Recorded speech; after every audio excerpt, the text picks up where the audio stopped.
నమస్తే అమ్మా. నమస్తే అమ్మా. అమ్మా, నేను మీ వీడియోలు చూసినంత వరకు, మీ గురించి విన్నంత వరకు నాకు ఒక విషయం అయితే తెలిసిందమ్మా. ఏంటంటే భూత భవిష్యత్ వర్తమాన కాలాలు అన్నీ మీకు తెలిసిపోతాయి. ఏ రకంగా అమ్మా మీకు అది ఎలా తెలిసిపోతుంది? మామూలుగా నాకే కాదు, భూత భవిష్యత్ వర్తమాన కాలాలు తెలుసుకోవాలంటే అనేక విద్యలు ఉన్నాయి తంత్రంలో. స్వప్నాంజనేయ స్వామి, స్వప్న వారాహి, భూత భవిష్యత్ వర్తమాన కాలాలు తెలియాలంటే ఎవరైనా కానీ పూజ చేసేవాళ్ళు సాధారణమైన గృహిణీలు లలితాదేవికి అర్చన చేస్తూ ఉంటారు, కుంకుమార్చన. ఏదైనా రాబోతుంది, ఇంట్లో జరగబోతుందంటే ముందుగానే మనకు స్వప్న రూపంలో అమ్మవారు తెలియజేస్తూ ఉంటుంది. ఫ్యూచర్ తెలుసుకోవటం అనేది మనం ప్రశ్న వేస్తే అమ్మవారి ముందు కూర్చొని అమ్మవారు యూనివర్స్ నుంచి ఏ రకంగా అయినా సమాధానం మనకి ఇవ్వగలదు. ఈ విద్య అనేది నాకే కాదు, అది చాలామంది ఉపాసన చేసే వాళ్ళ దగ్గర ఉంటుంది. మొట్టమొదటిగా పవిత్రంగా ఉండి జపం చేసుకునే వాళ్ళకి ఎవరికైనా అది తెలుసుకోవచ్చు. అది ప్రతి ఒక్కరికి పాజిబిలిటీ. ఇంకొంచెం డీటెయిలింగ్గా చెప్పగలుగుతారమ్మా దీన్ని? భూత భవిష్యత్ వర్తమాన కాలాలు తెలుసుకోవాలంటే గురువు దగ్గర మంత్రదీక్ష తీసుకొని జపం చేయటం ద్వారా ముందేది జరుగుతుందో మనకు ముందే ఆ రోజు రాత్రి దర్శనం అనేది వస్తుంది స్వప్నంలో. ఇది జపం చేసుకునే ప్రతి ఒక్కరికి ఎక్స్పీరియన్సే అన్నమాట. ఇంకా మీరు చెప్తారా అంటే మీకు నమ్మకం ఉన్నప్పుడు నేనేం చెప్పినా మీరు వింటారు కదా, అలా కాదు, మీకు మీరుగా తెలుసుకోవాలి.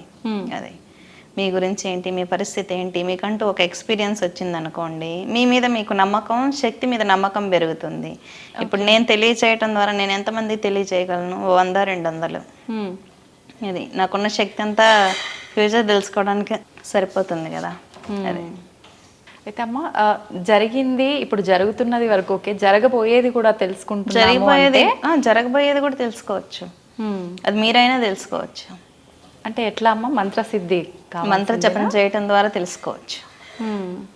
నాకు ఫ్యూచర్ చూపించు, రేపు నా పరిస్థితి ఏంటంటే అమ్మవారి దర్శనం చూపిస్తుంది ఆ రోజు రాత్రి. ఓకే, అంటే మనం మంత్ర జపం చేసుకుంటూ అమ్మవారి ముందు కూర్చొని సంకల్పం చెప్పుకోవాలి. మనకు సంకల్పం గట్టిగా ఉంటే యూనివర్స్ మనకు సహకరిస్తుంది. అట్లా మీరు ఎవరికైనా మంత్ర సిద్ధి చేసుకున్న వాళ్ళు ఉన్నారమ్మా? చాలా మంది, వేల మంది ఉన్నారు. ఓకే, ఏం చెప్పారమ్మా వాళ్ళు మీ దగ్గర మంత్రసిద్ధి? చెప్తూ ఉంటారు, ఎక్స్పీరియన్స్లు చెప్తూ ఉంటారు, దర్శనాలు అయ్యాయని చెప్తూ ఉంటారు. చాలా మంది ముస్లిం క్రిస్టియన్స్ కూడా నేను మంత్ర దీక్షలు ఇచ్చాను, వాళ్ళు ఎక్స్పీరియన్స్ అయ్యారు, వాళ్ళు చెప్తూ ఉంటారు. అంటే వాళ్ళు అసలు నమ్మటమే కష్టం కదమ్మా. మంత్రసిద్ధి ప్రాబ్లమ్స్ కోసం వస్తారు. ఈ మంత్ర జపం చేయండి అన్నప్పుడు, ఇప్పుడు మనకి హెల్త్ ప్రాబ్లం ఉంటే ఈ పారాసెటమాల్ వేసుకుంటే క్యూర్ అవుతుంది, వాళ్ళు క్యూర్ అవటం కోసం వస్తారు. దానికి మంత్రం ఇస్తాను, మంత్రం ద్వారా వాళ్ళకి ఎక్స్పీరియన్స్లు వస్తాయి. ఎక్స్పీరియన్స్ ఇస్తే ఇప్పుడు మీ ముందు ఒక శక్తి వచ్చి నిలబడింది అనుకోండి, మీరు ఏ మతమైనా మీరు నమ్మాల్సిందేనా? అది మీ ఎక్స్పీరియన్స్, నేనేం మీకు బోధించాల్సిన అవసరంలా.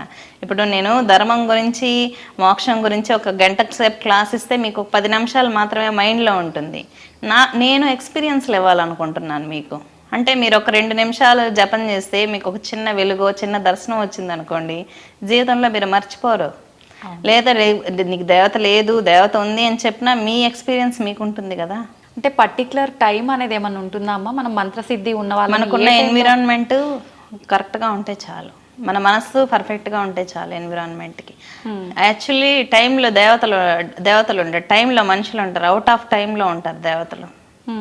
అదే మా చాలా మంది పిల్లలు అంటే ఈ మధ్య కాలంలో ఎక్కువ మొబైల్స్కి అడిక్ట్ అయిపోయి పేరెంట్స్ చెప్పింది వినకుండా, చదవకుండా, ఏకాగ్రత లేకుండా ఉంటున్నారు కదమ్మా.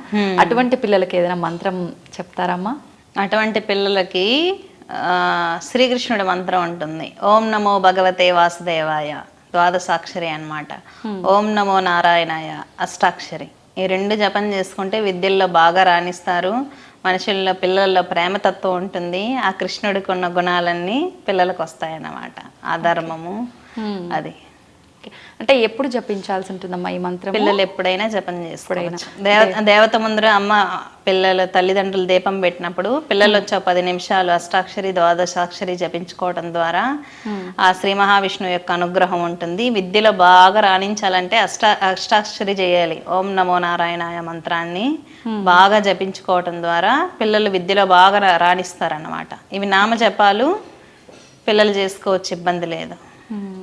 అయితే అమ్మా, ఇంకొక ప్రశ్న, చాలా మంది పిల్లలు తొందరగా నెగిటివ్ సైడ్ అట్రాక్ట్ అయిపోతుంటారు. అటువంటి వాళ్ళకమ్మా? అటువంటి వాళ్ళైనా కూడా ఇదే సరిపోతుంది. నామజపాలు బెస్ట్ చిన్నపిల్లలకి. చాలా మంచి విషయాలు తెలియజేశారమ్మా, చాలా సంతోషంగా ఉంది. ధన్యవాదాలమ్మా.